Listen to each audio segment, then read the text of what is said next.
to explain a mountain of cough drops that are on this pedestal. But yeah, I lost my voice yesterday, but I have saved it for tonight for all of you. So here we go. Oh, that well. Here. Is this better? Oh my God. Much better. So much, thank God, because I was yeah. Okay, I was going to explain. The mountain of cough drops I've got next to me is because I recently lost my voice. So I've been super quiet, and everyone's been so patient with me, and now I'm letting my voice out for all of you. So it's a little croaky, but it's here. So yeah. Do it. So Monica, you just want to tell us a little bit about the book you've written, but also what made you write it and how you got to that place that you needed to write it? So the book is called I Never Thought of It That Way, How to Have Fearlessly Curious Conversations in Dangerously Divided Times. And I got to it two main threads. One is professional. You heard that I'm a journalist and have been my whole career. And what I realized when I was doing journalism, the why of why I was doing it is because I've just found it really important that people understand each other. And journalism helps. But sometime in the last, I don't know how many years, something fundamental underneath journalism, underneath our conversations, our neighborhoods, the trust that connects our society just seems to have broken down. To the point where me telling stories as a journalist wasn't really seeming to do enough to help people understand each other. It was all shards of broken glass, all these different groups and different media. So I figured I gotta step out of that and try to do something else. But the most important reason, I think, is that I'm part of a politically divided family. So I'm a Mexican immigrant. My parents are Mexican immigrants. They voted the last two elections for Trump. I voted for Clinton and Biden. And ooh boy, has it gotten heated in the Guzmán household. Yeah, and yet, the thing is, somehow, with all that heat, with all that friction, the yelling, the walking out on each other, it's like heat in a conversation is good. The question is whether you are cooking something or burning something.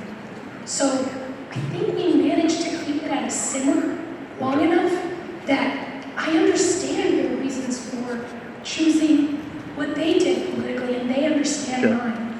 It was sometimes a painful process, but it happened. It's continuing to happen. Trust me, these conversations are not over. But the contrast I saw between those dynamics and what I saw going on across the country, where we're judging each other more while we engage each other less, there's so little chance at understanding when there's this much fear. And I thought, I think these strategies might be easier than people think. So let me go try to find them and make them accessible. And so walk us through a little bit the framing of your thesis, of the conversations you're going to be encouraging folks to have. I imagine a lot of folks here have read your book, and maybe a few are planning to but haven't quite gotten there yet. So do you mind walking us through some of the high-level concepts? I'm thinking of SOS in particular. That was really helpful for me in understanding where you were coming from, but maybe just set that up for our audience here. So the SOS, the call for help, conveniently, is sorting, othering, and siloing. These are the three very natural forces of human nature, right, that have kind of led us to where we are. So sorting is the natural human tendency to want to be around people who are like us. That's how we form friendships. That's how communities form most easily, when we share something in common, right? Mm-hmm. Othering is when we put distance between our group and the other group, between us and them. And research going back decades has shown that the differences don't even have to be that meaningful for us to begin to subtly discriminate. The funniest example I can give you of this is that time outside my daughter's school where I met a parent of one of my daughter's friends. And she told me that, her kid was in the same grade, but then I learned that she was in the other third grade class. I was like, oh, you're in the other third grade class. You know what I mean? So even if the differences aren't meaningful, we still kind of notice in us versus them in all kinds of areas of life. When the differences are meaningful, when we start to tell stories, they're out to get us. Those people are hurting us. Then othering can get really pernicious. So that's the O. And then siloing, so it's sorting, othering, siloing.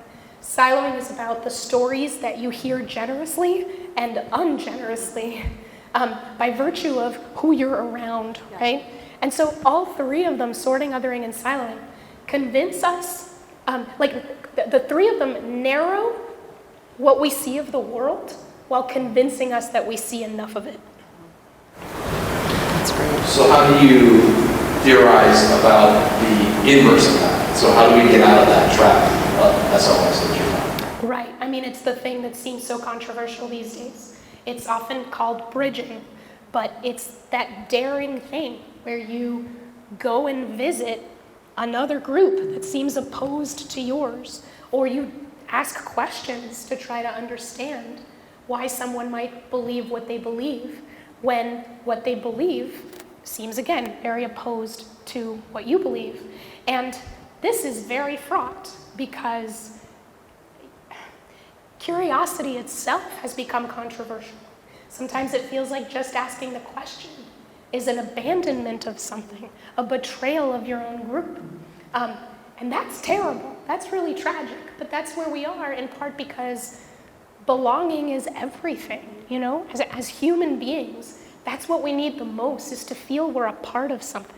So at a time like this, when there's so much fear and so much anxiety, it's hard. It's hard for us to hold the real uncertainty in our world, honestly. It's much easier for us to do what cognitive researchers call manufacture certainty. So, you'll read an article, it'll give you a lot of confident explanations about why those people did what they did, and you'll just believe it. You'll believe it for millions of people because it's easier to believe it and you'll feel better than it is to hold on to that uncertainty. And when you approach someone who might be part of that group, get curious, get to know them, and realize that we all have our own paths to our opinions and our perspectives. I'm so interested in particular when you talk about siloing and you talk about, diversifying the content that you consume. And I'm reflecting recently an article I read about, news, or what we perceive news to be these days. It's really shattered. It's like shards of glass.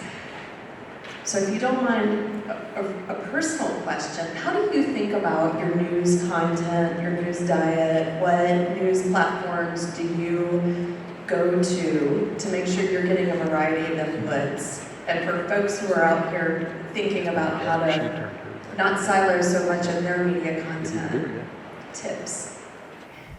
One thing I've done is if there's a news outlet that regularly in its headlines dehumanizes groups of people, I just avoid them. And this happens more often than you might think. The kind of language that labels and ostracizes and condescends, it's kind of everywhere. So that's one thing, because I can tell psychologically that if they're condescending my other, a part of me likes it and wants to be fed, right? But if I feed that part, I don't feel good, but it's too easy to disappear and not even notice it's happening to you. And I gotta tell you, after I worked at the Midland Daily News, I worked at the Seattle Post-Intelligencer, I was given this blog that was supposed to be a trend blog, and my job was to get as many clicks as I could. And you know what? I was really good at it. And I knew how to hack everyone's psychology with emotion and outrage. And I could get to the top of Google Trends. So it's gross thinking about it now, but that is what often happens. So Amanda Ripley, the author, talks about conflict entrepreneurs. People who, for whatever reason, kind of benefit from how divided we are and make money off of it. So, her answer is marginalize the conflict entrepreneurs. Start to notice when people are really just trying to work on your rage rather than your reason or your empathy. one last thing. I read this newsletter called The Flip Side, and it's my favorite. So The Flip Side, every weekday, takes one political issue, just one, and they curate the strongest arguments from commentary on the left and the strongest arguments from commentary on the right. And they put it right next to each other, and I'm telling you, like the way that they curate it, because I know the founder, Anafi Wahed, is they look for content that makes people say, I never thought of it that way. And that's how they know. So every time, I can't tell you how many times, sometimes they put, I'm liberal, they put the blue stuff first and the red stuff, last, and sometimes they'll flip it. But I'll read an issue, and they'll have the blue stuff first, and I'm reading the blue argument, and I'm like, yeah, duh, yeah, of course. And I'm like, obviously there's no counter argument here. And then I get to the red stuff, and I'm like, oh yeah, that's a good point. Oh yeah, no, it's okay. And then by the end, I'm like, I still am with the blue side. I haven't changed my mind. But it's almost like I have a certain immunity to simplicity. You know what I mean? And I can be like, no, there's actually good arguments on the other side. The flip side. I'm looking that up. Thank you.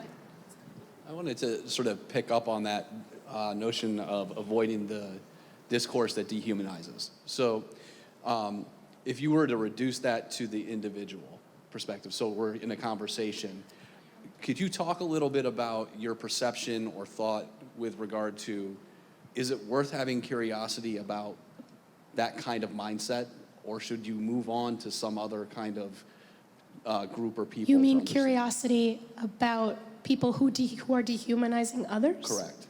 Interesting. Is it worth having curiosity about it? That's a great question.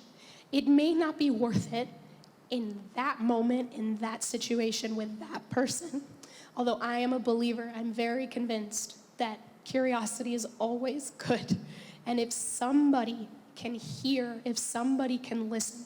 I do a lot of research in this space, and the biggest principle that keeps coming up over and over and over again, and it's an inconvenient truth, and it can be very frustrating, but it is true, which is that people can only hear when they've been heard. So, boy, has anyone heard of Daryl Davis? Does that name ring a bell? Daryl Davis is a black blues musician who did something that shouldn't be expected of anyone. But he was sitting in a bar after a gig, and he heard some men say extraordinarily racist things, just horribly racist. And no one would have blamed him for yelling at them or running away. What he did was ridiculous. He sat down with them. Like, this is ridiculous. I'm not saying anyone needs to do this.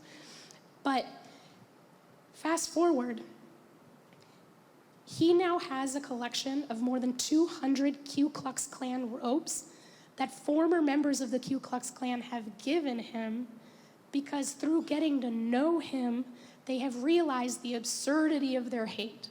And the question that Daryl says he was curious about, what sparked his curiosity, was the question, how can you hate me if you don't even know me?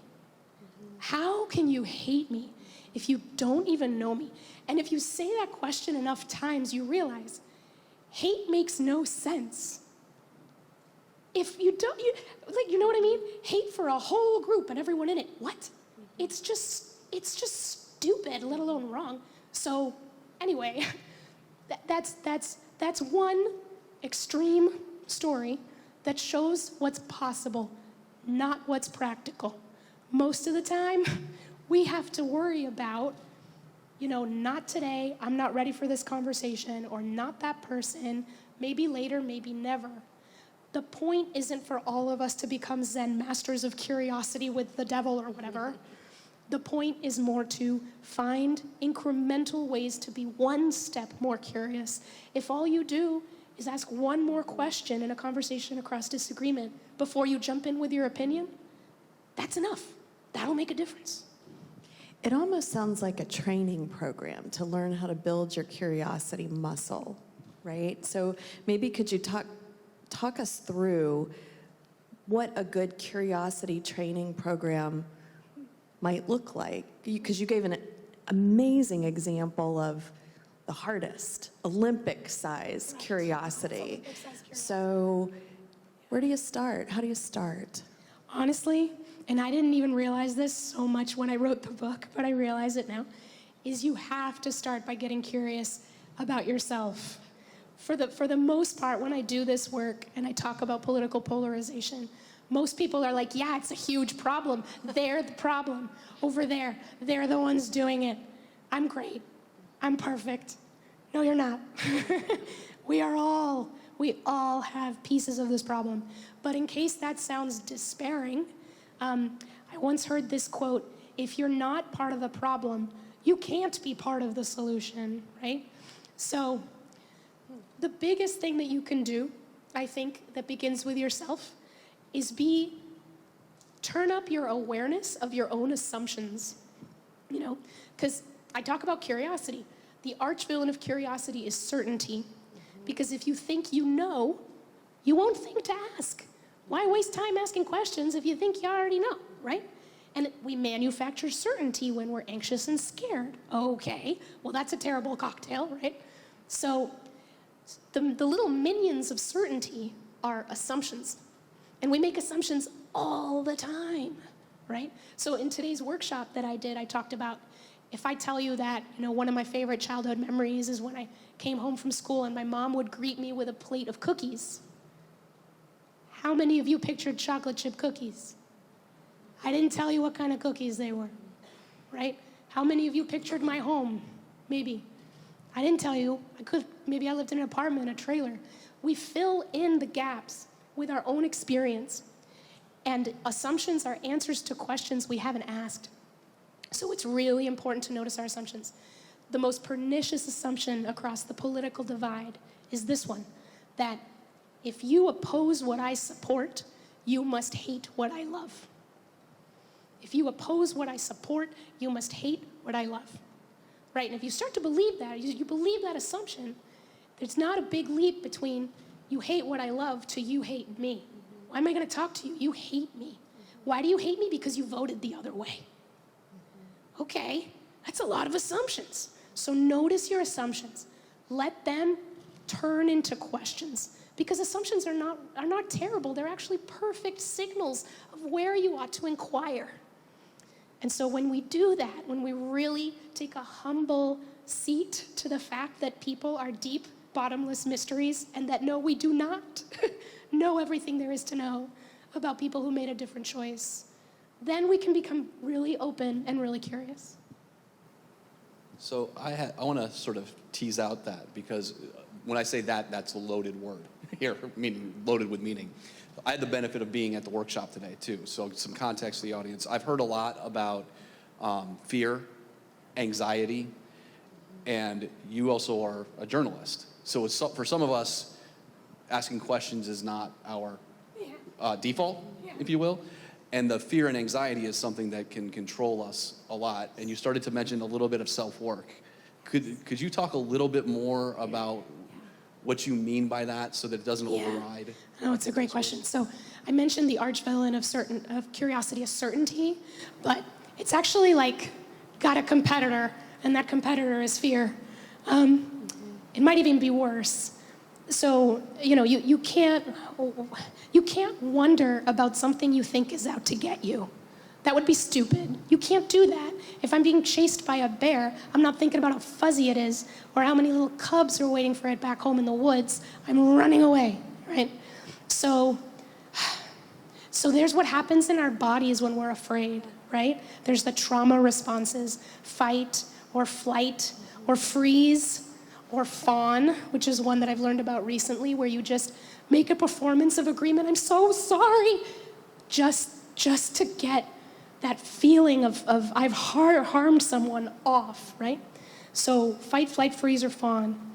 The thing about fear is, our brains have evolved fear as a superpower because it keeps us safe. It saves our lives. Thank goodness for fear, right? People who didn't have enough fear died a long time ago. We're the survivors.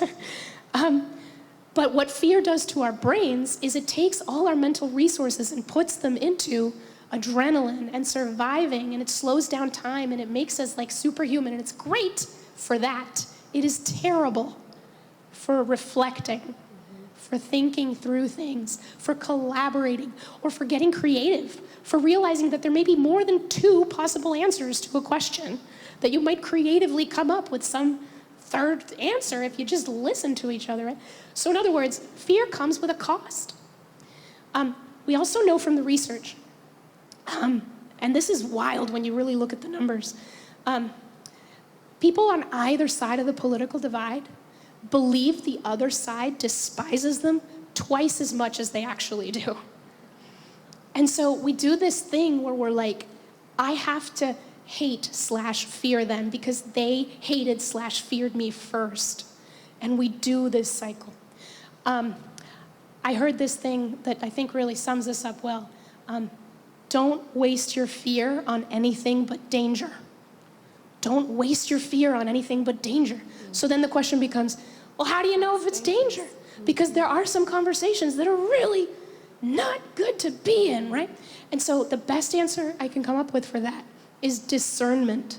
Discernment. And I think discernment comes from low-risk exposures. Low risk.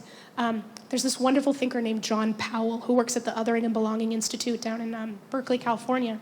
And he's a bridge builder, right, like me. And there was a pastor who challenged him and said, John, are you asking me to bridge with the devil? And John said, maybe don't start there. Like, there's a difference between long bridges and short bridges, right?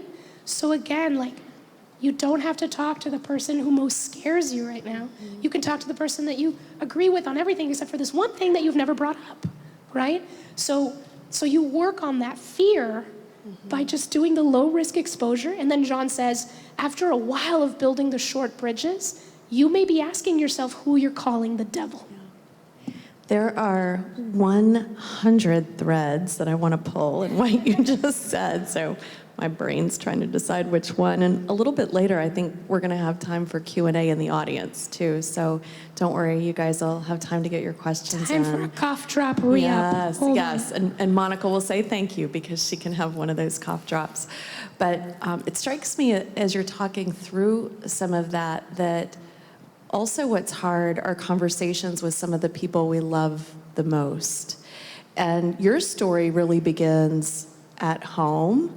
And so do you mind maybe sharing a little bit more about where your story begins and then speaking to tough conversations with those we love the most? Yeah, so me and my parents, we've really been through a journey together. I'll paint a couple of scenes for you. But I remember back when the movie Bowling for Columbine came out, we used to go to the movies all the time. I was a teenager or maybe in college, I don't remember. And we went to see the movie, me and my brother in the back seat coming back from the theater, my parents in the front seat. And me and my brother, who are both liberal-minded, just thought that was the most brilliant film we had ever seen. And it was the most right, correct thing about guns that you could imagine. And so we expected that our parents would agree, right? And so we start talking about the movie, and it's clear that my parents thought the movie was total garbage. Total and complete garbage. And I will never forget how high the volume got in that car. I remember like opening the window just to let the hot air out. Like, oh my, it's seared in my brain. So there were lots of conversations like that where we just realized, like, I would come home even from college, from high school, whatever, and whatever I had learned, whatever I wanted to talk about, I could not count on agreement politically from my parents, you know? We would just have arguments about like Clinton's welfare policy or what have you. And it would make me so angry that they didn't see things the way I did, because for me it was so obvious. Raise your hand if for you it is so obvious. Like, what is wrong with these people, right? And so I'm plagued by that. And frankly, they with me. As an adult, I learned about this moment. Only in the last year have I learned about the moment I'm about to tell you. When I was about 16, my mom was driving me somewhere, and so I was in the back seat. And then maybe it was a long drive, I don't know. But I chose that moment to tell her that, we grew up Catholic, in Mexico and all of that, but that I had decided I am definitely pro-choice on abortion. I don't remember this at all, but my mom remembers it. Because when I told her that in the car, her heart dropped. Just dropped all the way to the floor. She didn't sleep for days. I didn't know this. She didn't sleep for days because she thought, frankly, what I often thought with my parents about the candidate that they had voted for, and I've learned a lot since then, which was I have to change them. And she thought about me, I need to change her. She believes something evil. She believes something wrong. My mother is or was a very active pro-life activist in my high school and all of that.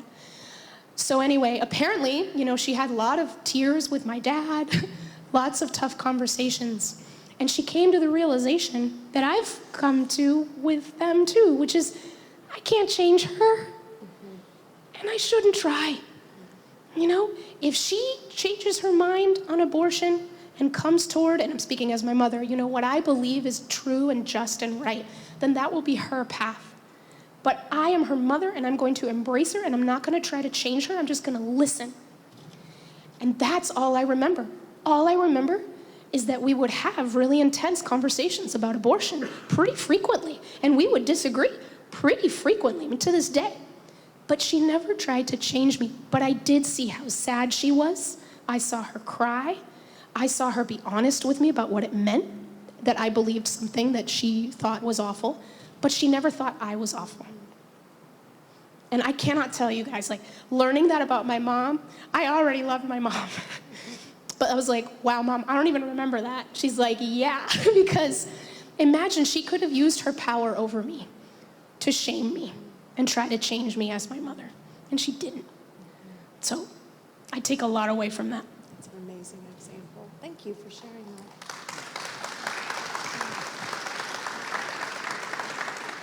So I can feel and see your vulnerability in that moment. And so it leads me to this. I don't know if I have the right words for the question, but I'll try to ask it anyway. In your work, you straddle between rationality and emotion a lot, right? Could you talk about what you perceive as how people can be changed with that dichotomy? And maybe, let me even ask it an easier way. You talk about stacking, right? Yeah. Is the goal, what is the best, could you talk about stacking for this group? And then could you also tell us the most ideal outcome if everybody were to actually do this work that you're talking about? What do you think the world would look like? Well, so stacking, tell me if I'm not saying the right kind of stacking, because I've heard the term applied to a couple different things. But what's happened in our political culture and our socio-political culture is that these two sides, which are huge generalizations, obviously, I see you independents, I see you libertarians, I see you. But these two sides generally, it used to be that there were lots of liberal Republicans and conservative Democrats, right? It used to be that you couldn't use certain demographic things like whether somebody lives in a town or a city or what race they are or what gender to make such strong predictions about what their politics might be. But in this era, different traits about people just seem to stack in these two columns. And what that means is for each one of those traits stacked one on top of the other, the feeling of sort of identifying with that trait gets compounded and compounded and compounded.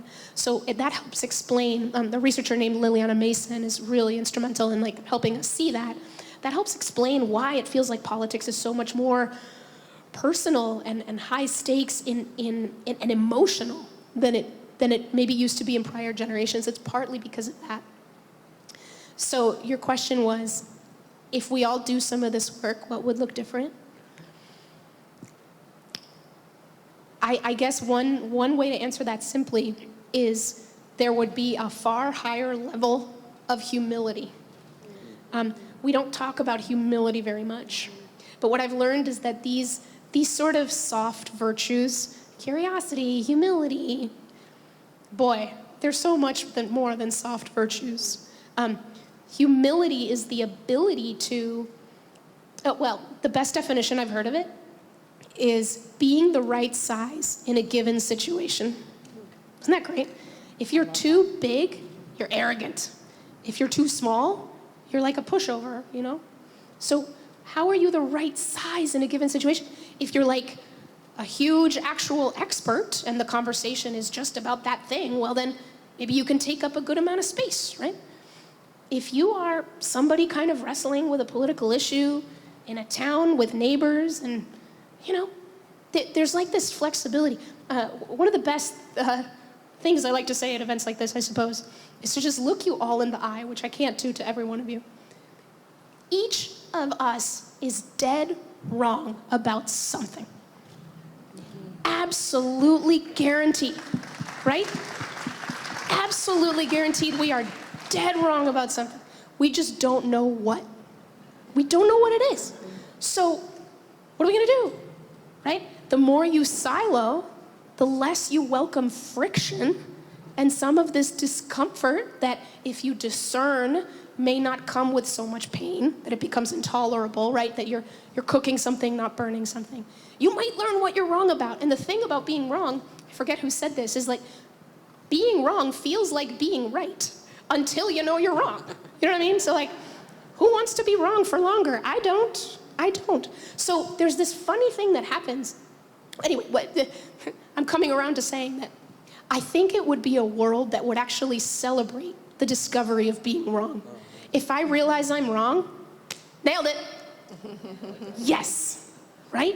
And so imagine everything I could learn from those of you who are different from me, which by the way, is every single one of you. I don't care how many of you are liberals, you're all still different from me. We don't think the same way, right? Nobody does. So imagine what we learn from each other if we just enter with that kind of humility. But it means that we have to let go of the need to be right all the time. You know, no one wants to be a villain in their own story. Everyone wants to feel like they're good all the time. What if we let that go a little bit? I have a very, very, very smart friend, April Lawson, who joins me on my podcast. And she once said this to me, and it was on one of our episodes, and it just like floored me. But she said, like, you know what? I think to do this work, we each have to accept that we might harm someone. We have to just accept it. Right? But I heard the murmur, like, we can't accept that we might harm someone, then we'll never grow. What you're talking about takes a lot of self-awareness. And I was at a conference recently, and we had a speaker covering a topic on self-awareness, and a gentleman came to the mic and said, how do I know if I'm self-aware or not? And the speaker said, well, asking is the first step in figuring it out. And we all sort of chuckled like we are now, but it got me to thinking, like, are there any tools, analyses, you know, something more than an Instagram test that would help you understand your level of self-awareness and increase it? Anything you've been exposed to in your research or in your network? To be honest, I can't think of a tool. Yeah, I can't think of a tool in particular right now for that. The question that I think is just really important that breeds self-awareness at all times is, what am I missing? What am I missing? In particular, if you catch yourself in having the assumption about somebody you disagree with, they must be crazy, stupid, or evil. Yeah. Which, let's face it, a lot of us think a lot of the times. You know, like my sixth grader will think that about me, and I'll think that about my sixth grader every now and then. Like, what's wrong with you, boy? You know what I mean? Like, we'll think that. But it's made me a better parent to ask myself, wait, what am I missing? What am I missing? This is a middle schooler. He's going through some stuff. Mm-hmm. What he did looks really stupid to me. Mm-hmm. What am I missing? Mm-hmm. Like, sit down, have a conversation. So it's being aware of my own almost like trigger happy nature, mm-hmm. where I just want to feel like I know what's going on. And so there must be something wrong with them. Yeah, create some space right. from the stimulus and the reaction. What am I missing? That's a good one. So I'm really curious too, as you're talking, Monica, just if you could share, this is a weird question, but did you have any moments of epiphany that stick out in your mind as you were doing some discovery work in what became your thoughts and book here?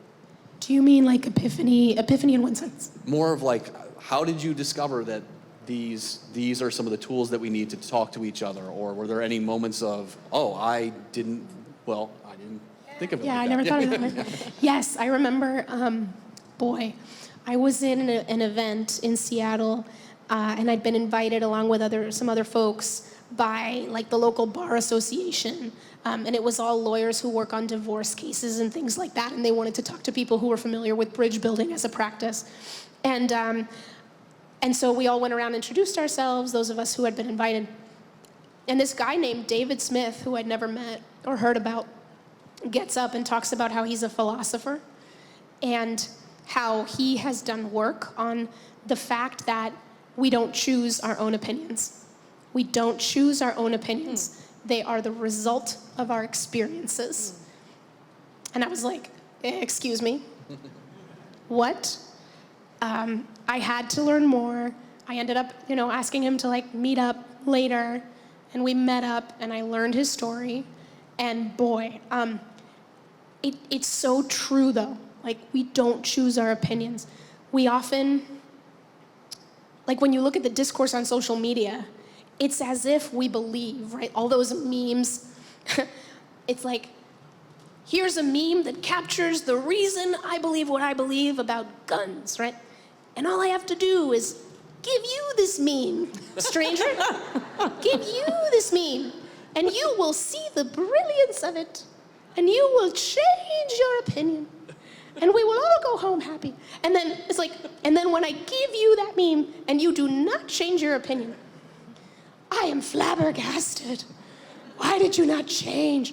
You must be crazy, stupid, or evil, and I'm going to yell at you on social media all day long. And it's like, so this is what we think, right? We act as if our opinions we can just like take on and off like our clothes or whatever. That's not how it works. And I talk in the book about, I am a lifelong Trekkie, and my husband, my husband is all Star Wars.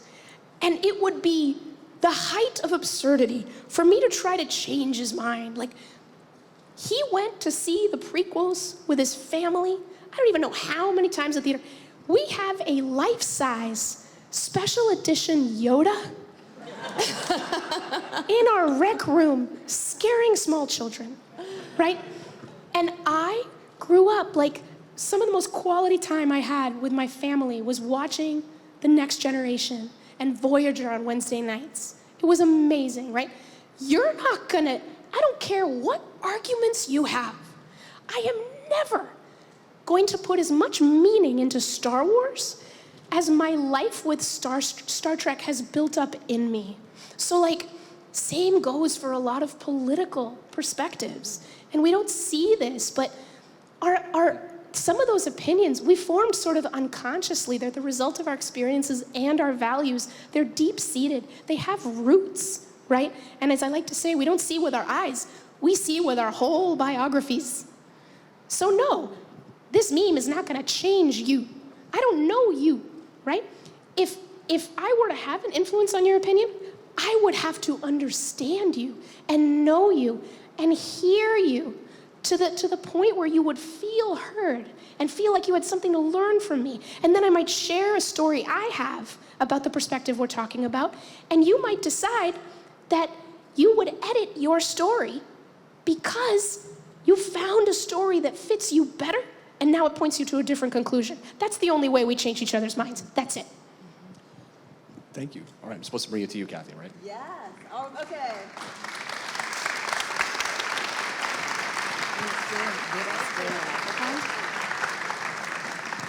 Okay, how's everyone doing?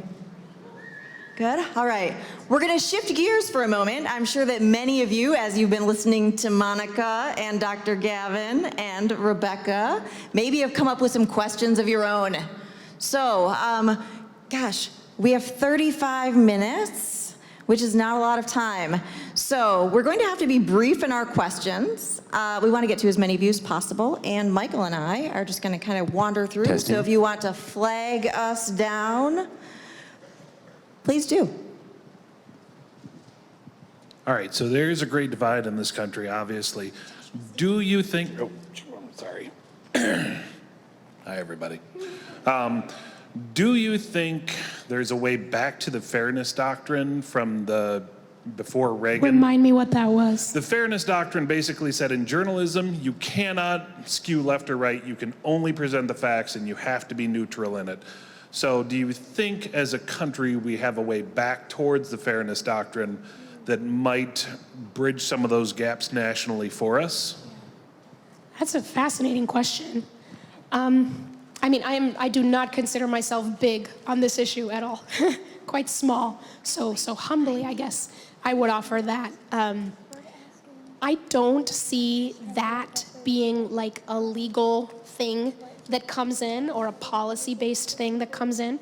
The only way I see that happening in our very expressive culture, which is so much about communications and storytelling, and we got exported around the globe, and we're so proud of our like opinions. The only way I see that happening is if we decide that we want it to happen and we make it a cultural norm. That's just the path that I see. But to what might underlie your question, there's a lot of conversations we can be having about how media might be hurting us, and media mirrors us. You know, it reflects us, and we want to be fed sometimes by its excesses, and so it continues. So it's a two-way street, you know, and we have to give the right signals that we're fed up with some of this stuff. Thank you. Your advice on those types of conversations? Oof. Well, I mean, like I said before, it's so personal, right? It's no good to try to force a conversation that you're not really ready to have. Like if you don't, how did somebody put it this way? I remember a friend of mine, Baratunde Thurston, we were talking about Daryl Davis, who I mentioned earlier, and he said, I'm no Daryl Davis, I'm Baratunde Thurston. And he said, like, going to talk to the Ku Klux Klan would do more to me than for me, is how he put it. That would do more to me than for me. So that's one thing, is like, give yourself that test, right? If you think it'll do more to you than for you, then probably the conversations that you would need to have if you ever actually wanted to pursue that conversation is with yourself. And maybe someday you'll want to have that other conversation, maybe you won't. Now, the other thing is, another form that question often takes for me is, how can I engage with someone who thinks I shouldn't exist, right? And yeah, I heard the murmurs with that one. How do you engage with someone who thinks you shouldn't exist? And I think that sometimes we really do reduce everything to, it has to be a conversation, it has to be a conversation. I need to argue for my way of life. I need to argue for who I am. I need to have the words, and I need to go and present them to people. So I'll tell you another vulnerable story, if I may, and this one's about me. Several years ago, I was in Seattle, and a friend of mine was doing a play, and I was sitting, I don't know why I was there so early, and somebody who worked in kind of backstage was coming out and was coming over to say hi. And I realized that they had these two giant earrings. One of them said, they, like letters they, and the other earring said them, okay?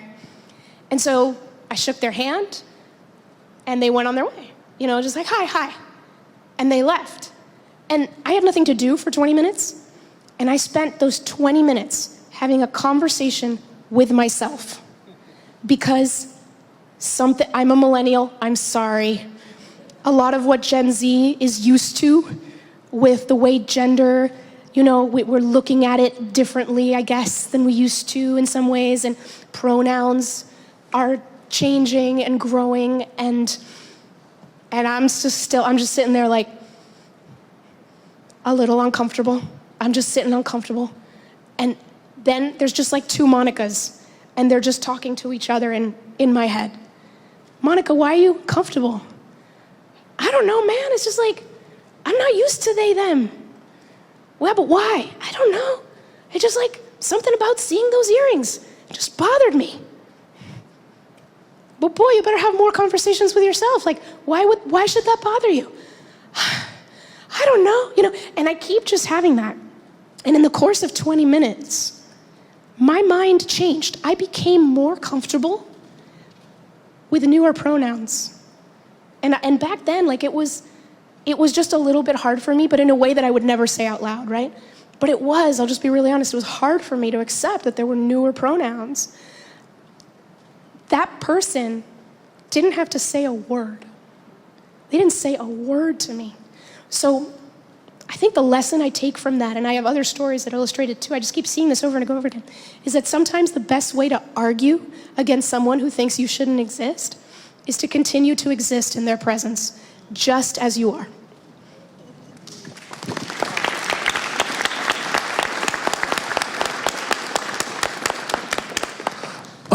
I'm a Star Trek person myself, and as I listened to you, I really couldn't help but think that, at least for me, the takeaway is approaching, whether it's politics or society, the same way we would science, trying to gather information, trying to listen, assume our assumptions are probably wrong, and going from there.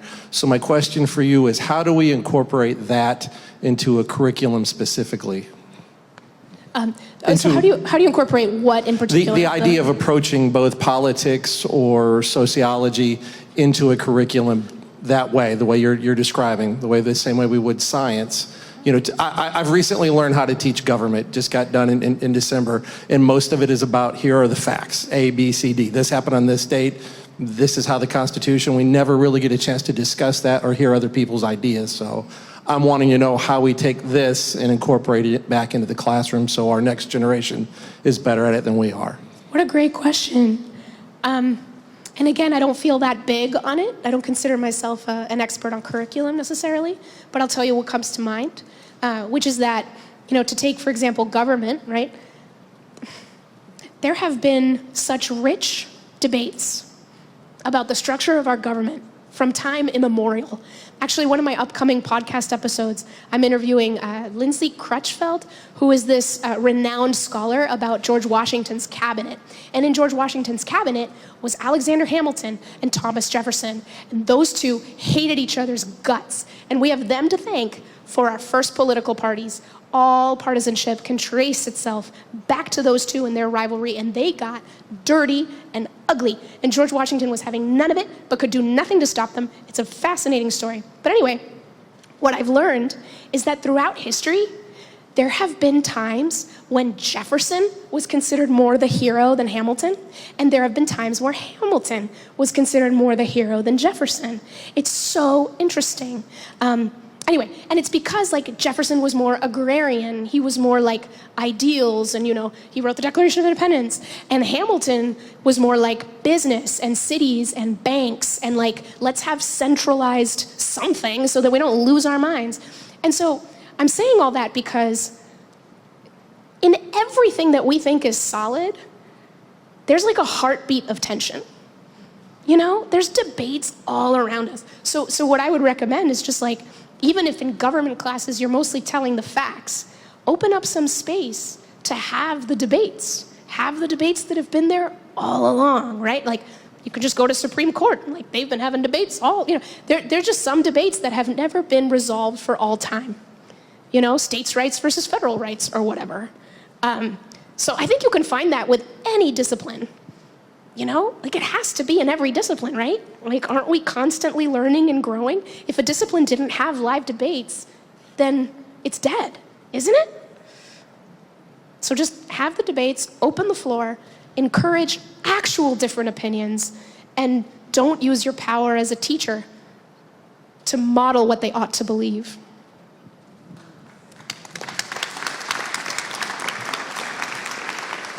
I'm gonna take this back to where you were talking about starting with low-risk exposure, and then the next talking point after that was about how sometimes people can't change. There's things that they hear, but they just can't move on it.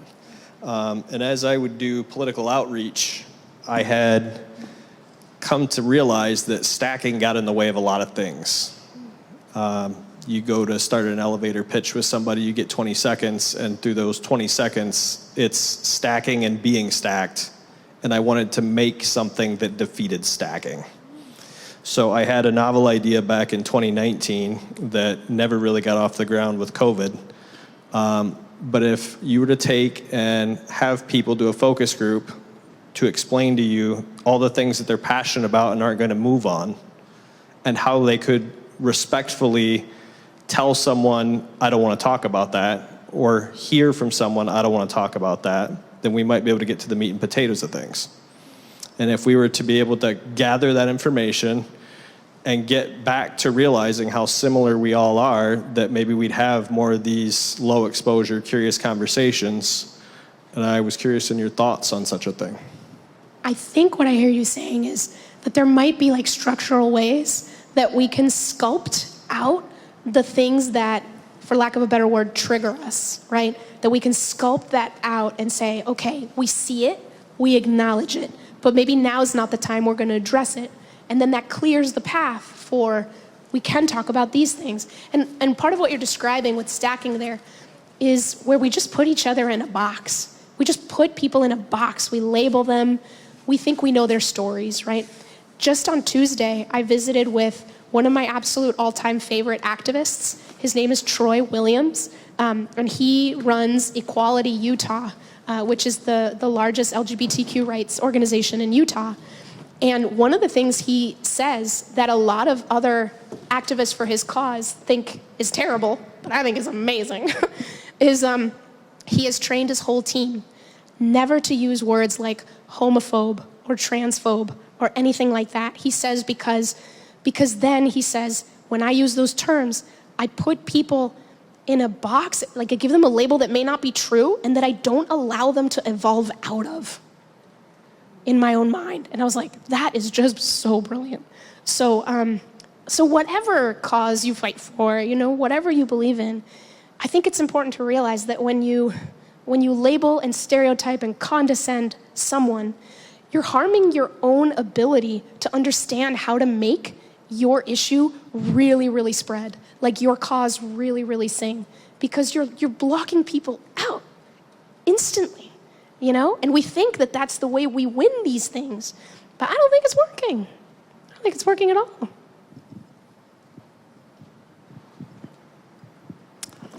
Hi. So I'm a liberal. I see lots of my liberal friends here. So I am in-person liberal spaces and online liberal spaces, and I see people, especially before Thanksgiving and Christmas, say, I'm really worried about going to see my family because if we disagree about politics, and usually it's either, I know I can't talk about politics with them, or how can I convince them about politics? So that's what I see liberal-minded people saying. Is that same concern, does that exist among conservatives? I'm going to my mom's house and man, she's so liberal, I can't believe the stuff she's gonna say. How do I handle it? So, is that concern on both sides? Or is it, surely it is, but tell me. Yes.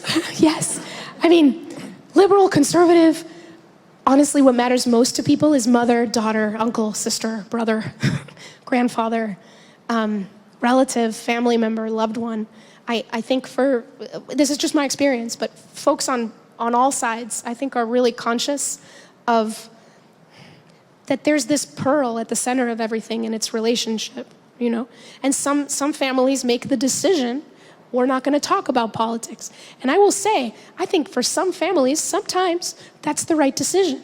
For some families, that's a terrible decision. For example, I met this one woman named Courtney. I think she's in Wisconsin.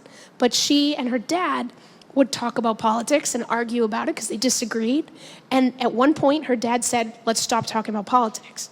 And she could tell that it made sense logically, given how heated everything had gotten. But she also started to feel like something was very wrong. And after a while, she realized why. She cared so deeply about some political issues. They felt like a part of her. That really what her dad was saying is, let's not talk about you. And so that's the thing, right? Sometimes it can feel like such a logical, like I just the other day met another family for whom not talking about politics works great. because no one in that small circle that, were talking to me really felt like anything in politics was so big that it should overcome, all these other things. And so they keep the peace. But again, if that's not your family, or if there's someone in your family who they're not going to be seen or heard unless this piece of them is seen and heard, then not talking about politics hurts your family. So how do you discern what kind of family you're in? Well, you have to be able to be open and candid enough to know where people stand on this stuff. And sometimes the peace you think you're building is actually degrading a relationship.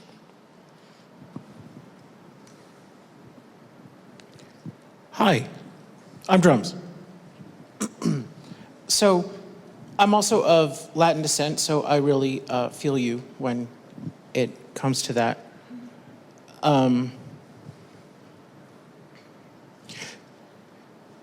This gap that I have in my family is so big. I don't know what to do. And I kind of feel like I need a Mackinac-sized bridge to just bring it together. So here's my question. What can I do to just lay those foundational pillars of communication? Wow, what a beautiful question. Thank you. So obviously I don't know your family very well, but I'll try to generally give some ideas. And these are just strategies I think everyone can use, and I certainly use them all the time. And a lot of them I think all of them are research-backed.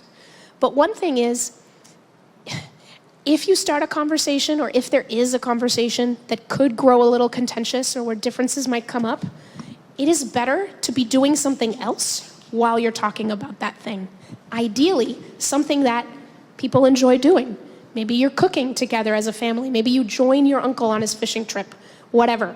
Even if all you do is sit in a car, a lot of research has shown that if you are sitting next to someone, you have a better disagreement than if you're facing them. This is why a lot of you raise your hand if you've had some profound conversations in cars. Profound. So there's little things like that. But maybe the most important to your question is I think that we put a lot of pressure on our conversations. In our heads, it's like, this is the day that I'm gonna wanna talk to my aunt about so-and-so. And so in our head, we're like, I'm gonna get satisfaction one way or another, and she better give me the answers I want and all of that. I think it's really, really important to take the bar and set it way lower. Like, if all you get is, you're conservative, you walk into the room and your niece is watching MSNBC and there's Rachel Maddow and you're like, oh, a little flabbergasted. And all you do is watch Rachel with her for a few minutes, and then you notice Rachel make a good point and you say, that's a fair point. That's it. And then you walk away and you change the subject. Doesn't matter. You don't have to have the big argument right then and there. But anytime that I think you build those foundational pillars by just connecting and just building this culture where it's okay. It's okay that you're watching Rachel Maddow and that I can't stand her. That's okay. I'm here with you for just a second, and then I'm gonna go out with the kids again. And that's it. And that just starts to lower the temperature. And little by little, it might get low enough that something more substantial could emerge. But it does take time. And there's a real courage in patience. Okay. Way over here, Monica. I have started having some openly curious and loving conversations with high school friends or friends I hadn't connected with in a long time, who I was kind of surprised where they stood and how different we seemed.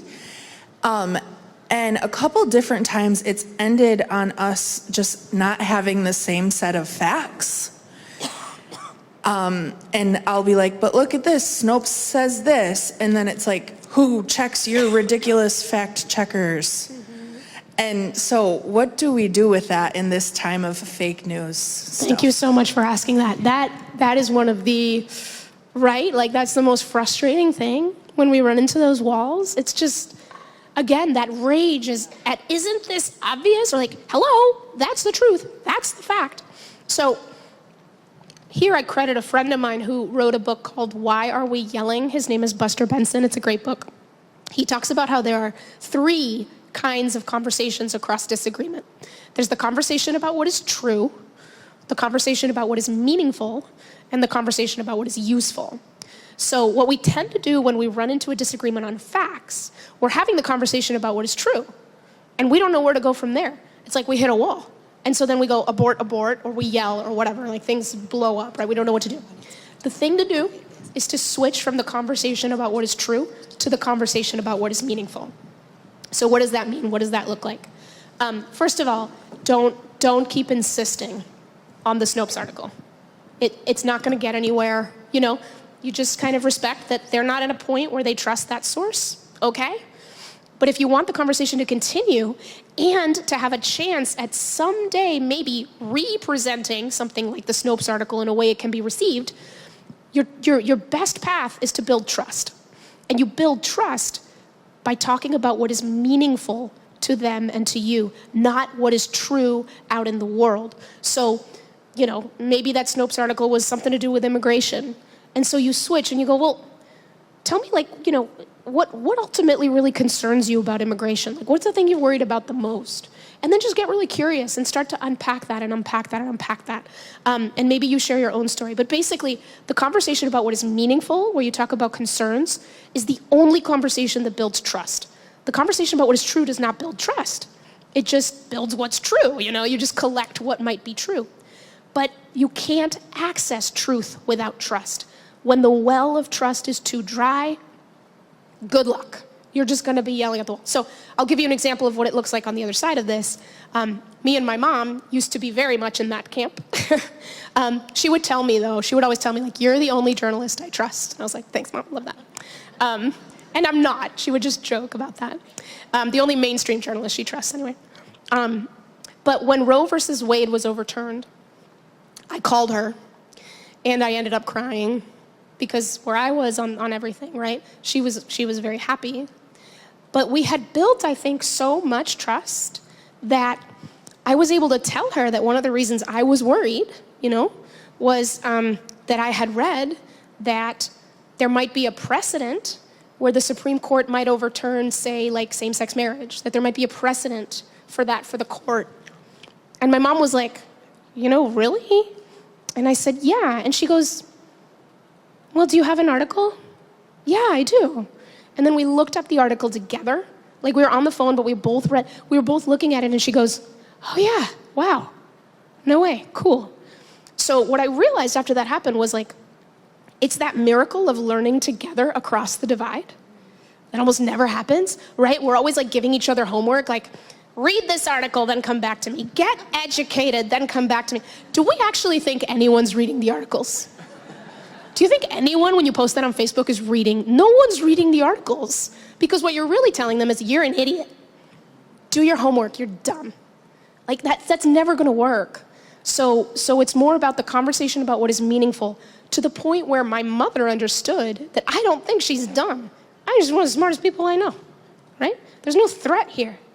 And so she's able to be humble and to learn. And by the way, that's gone the other way. I could tell you stories where we've learned together and I'm the one who was wrong about something. So getting to that point where you can learn together is really cool, because then the truth actually starts to come out, you know?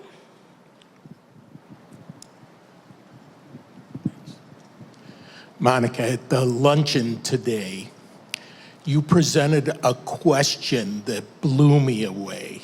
It was so wonderful. I want to use it all the time, and I wish you would share it with this group here tonight. And the foundation of it was curiosity. And you know, you talked so beautifully about curiosity earlier today. And the question was, and I'm not going to get it exactly right. That's why I want you to say it. But it was basically, how did you come to believe what you believe? Yes, that's the killer question. If you take one thing away from tonight, take that question. How did you come to believe what you believe?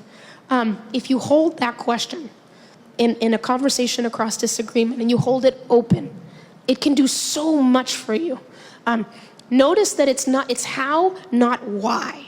So why do you believe what you believe? sounds perfectly curious, sounds perfectly wonderful, but across divides, it can come off really loaded and almost like you're being put on trial.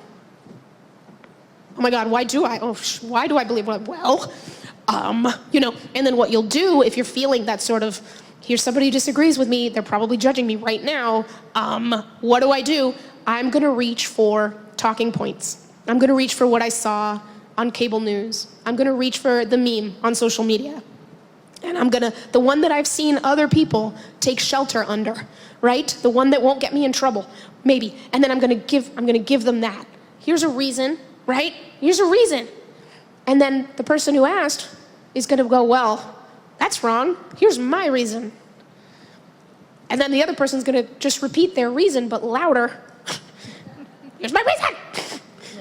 And the other person's like, here's my reason. And then we're just all gonna explode. How did you come to believe what you believe? You're not putting people on trial. They're taking you on a tour.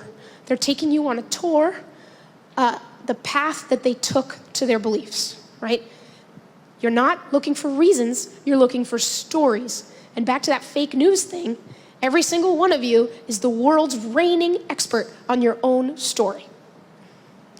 And even if there is no truth in someone's conclusions, there is always truth in their story. So it is just a beautifully curious question. How did you come to believe what you believe?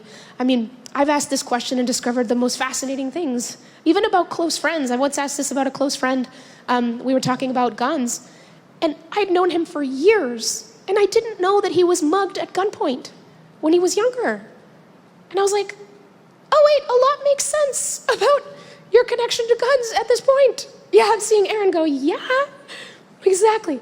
So how did you come to believe what you believe? For some people, it's a story, it's an experience, or it might be like a deep concern, a really deep fear, a fear of loss, right? Or a hope against hope that something might happen. But if you, and research shows this, that when we explain our moral convictions through our own story, it is always better understood because we can relate to each other's pain and struggle. We're just built to do that.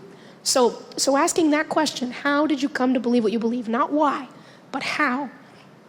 It's gonna save your day. Hi. Okay. So we're fortunate, those of us who live in Michigan, to be living in a state where there haven't been certain words outlawed, histories and perspectives outlawed, where we're allowed to speak to identities and embrace, or at least welcome, acknowledge. What do we do right now? I love this, and I feel like there are two concurrent movements. This is one of them. What do we do about the concurrent movement to forbid conversations, especially in education, acknowledging identities, histories, perspectives, like dismissing whole swaths of others? How do we do this work when people are actively and lawfully prohibiting it and forbidding it? That's a great question, thank you. Hooking back to what we were just talking about, there's a lot of people who are not asking, how did you come to believe what you believe about these issues, I think. So I'll give you a story, something I kind of witnessed not long ago at a conference. There was a journalist there who talked about a story she had written about how one school district handled debates around what's called critical race theory and all of that. And she told the room that there were conservative activists in that town who had really sparked a lot of that discussion, and that she had decided not to talk to them for the article because she thought they were bad actors.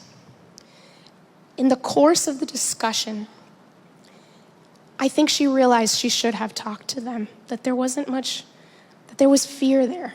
And the way that she realized that is there was a discussion, and another person who was there was in a small group with her, and they were talking about her article. And this other person is a mom. And she said, I have a son who, she's white, my son is white, and his best friend is black, and they're pretty young, and they're really, really close. And she's like, I love their friendship, and I'm afraid that if race is taught in a certain way where maybe one of them thinks you're my oppressor and that's just, and I'm the oppressed or whatever, she's like, I'm concerned that maybe they won't be given the tools to know how to bring that into their friendship and make sure the friendship is okay. She's like, I'm concerned about that. And then what the journalist who had written the article said was, I didn't realize that someone who could be excited about interracial relationships might have a valid concern about how race is being talked about in a classroom. And so that's when she realized, maybe I should have talked to the conservative activists who I just thought were all bad. So that's a difficult story to absorb. I recognize that. It's a pretty complex story. But I do think what I think is going on in so many issues right now politically is what I think of as reactionary politics. Like reactionary policies that get like swept up, written into bills, and then thrown out there by our politicians, more because of what they're afraid the other side is doing than good governance. And so the key word is afraid. People are afraid, right? We talked about fear. What does fear do? It makes us want to survive. We don't think that hard anymore. We're just afraid. And so I think the best way, to answer your question truly, the best way to work on those kinds of things going on in our society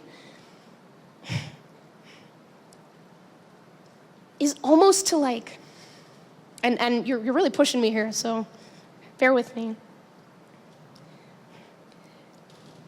It's to recognize that fear is just really strong and needs a more radical kind of listening.